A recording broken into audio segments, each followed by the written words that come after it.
દર્શક મિત્રો, આપ જોઈ રહ્યા છો ગુજરાતની એક એવી ચેનલ કે જે તમારા શહેરના પળે પળના સમાચારો તમારા સુધી પહોંચાડે છે। સ્વાગત છે આપનું A1 અભિક્રાઇમ ન્યૂઝમાં। હું છું એન્કર અર્પિતા પટેલ। ધોરાજી તાલુકાના મોટી મારડ ગામમાં ભવ્ય તિરંગા યાત્રાનું આયોજન કરવામાં આવ્યું છે। આ યાત્રામાં તાલુકા વહીવટીતંત્ર, વિવિધ રાજકીય પક્ષોના કાર્યકર્તાઓ, તાલુકા પંચાયતના સભ્યો, ગામના સરપંચશ્રીઓ તેમજ મોટી સંખ્યામાં ભાઈઓ બહેનો ઉત્સાહભેર જોડાયા છે। સમગ્ર દેશ હાલમાં આઝાદીના અમૃત મહોત્સવની ભાવનાથી ઓતપ્રોત થયો છે। છેલ્લા કેટલાક દિવસોથી ગામે ગામ અને શહેરે શહેરે યોજાઈ રહેલી તિરંગા યાત્રાઓ દેશ માટે બલિદાન આપનાર મહાન સ્વાતંત્ર્ય સેનાનીઓ પ્રત્યેની કૃતજ્ઞતા અને રાષ્ટ્રપ્રેમની ભાવનાનું પ્રતીક છે। આવતીકાલે સમગ્ર દેશ સ્વાતંત્ર્ય પર્વની ઉજવણી કરશે। આ વર્ષે વંદે માતરમ ગાનને 150 વર્ષ પૂર્ણ થઈ રહ્યા છે, જે દરેક ભારતીય માટે ગૌરવની ક્ષણ છે। આ ઐતિહાસિક અવસરને સમગ્ર દેશમાં વિશેષ ઉત્સાહ સાથે ઉજવવામાં આવી રહ્યો છે। આ તિરંગા યાત્રામાં સરપંચશ્રીઓ, આગેવાનો, ખેડૂતો, વિદ્યાર્થીઓ અને ગ્રામજનોનો જોવા મળતા જોમ અને જુસ્સો ખરેખર પ્રેરણાદાયક છે। આ અવસરે ધારાસભ્ય મહેન્દ્રભાઈ પાડલિયાએ તમામ દેશવાસીઓને સ્વાતંત્ર્ય પર્વની હાર્દિક શુભકામનાઓ પાઠવી હતી। રિપોર્ટર ફિરોજ જુનેજા, ધોરાજી। ડૉક્ટર મહેન્દ્ર પાડલિયા, ધારાસભ્ય, ધોરાજી ઉપેટા વિસ્તાર।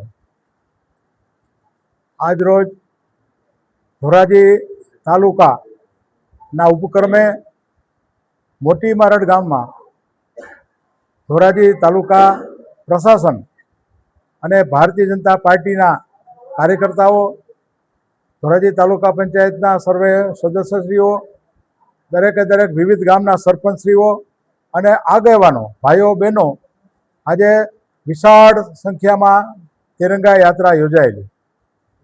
આજે આપણે સૌ જોઈ રહ્યા છીએ કે સમગ્ર દેશ 80મા પ્રજાસત્તાક દિનની ઉજવણીની અગાઉ છેલ્લા 3 દિવસ થયા ગામે ગામ, શહેરે શહેરે વિશાળ સંખ્યામાં તિરંગા યાત્રા યોજાઈ રહી છે।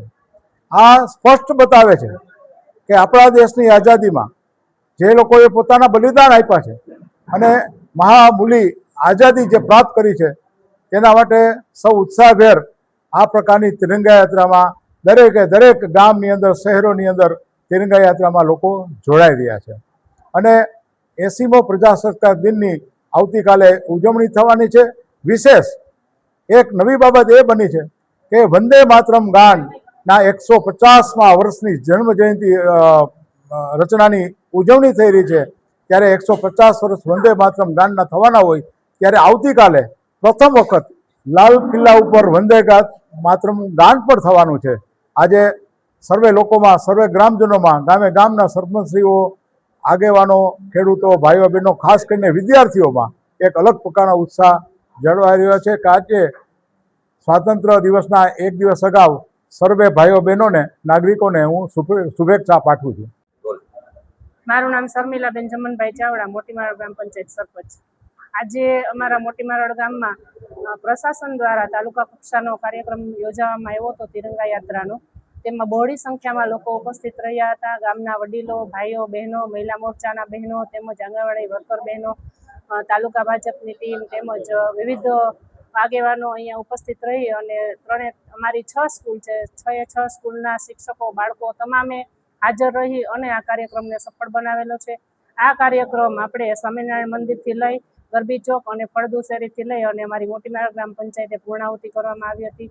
તો આ તકે હું તમામને શુભેચ્છા પાઠવું છું। જે રાષ્ટ્રીય પર્વ અત્યારે ચાલી રહ્યું છે તેની તમામને ખૂબ ખૂબ શુભેચ્છા અને આ કાર્યક્રમને સફળ બનાવવા માટે જે કોઈ અત્યારે યોગદાન આપ્યું છે એમનો પણ હું તહે દિલથી આભાર વ્યક્ત કરું છું।